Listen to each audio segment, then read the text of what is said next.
In today's video, I'm going to teach you how to clone a project in Basecamp. Cloning a project is really just a quick way to reuse a setup that already works without having to rebuild everything from scratch. This is especially helpful if you run similar projects over and over, like client work, campaigns, or recurring internal processes. To start, open Basecamp and navigate to the project you want to clone. Take a moment to make sure this is the project that has the structure, tasks, and files you actually want to reuse.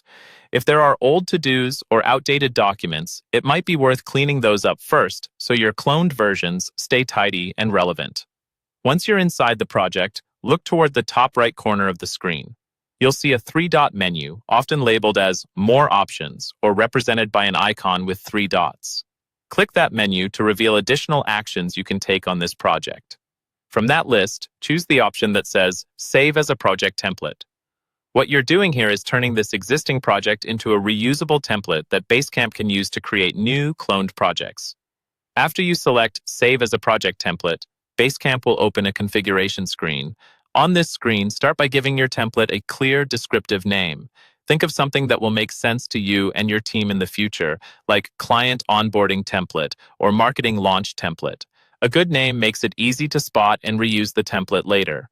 Next, you'll be asked what you want to include in this template. Basecamp typically lets you choose whether to bring over people, to-dos, files, messages, and other project elements. Be intentional here. If you include people, everyone currently on the project will be added automatically each time you use this template. That can be convenient, but only if the same group should always be involved.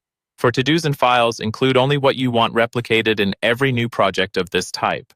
Take a moment to review your choices so you're not accidentally cloning sensitive information or unnecessary clutter. When you're happy with the name and the items you've selected, click Create Template. From this point on, whenever you need to clone that project, you'll simply start a new project in Basecamp and choose this template, instantly recreating the same structure, content, and settings you just saved.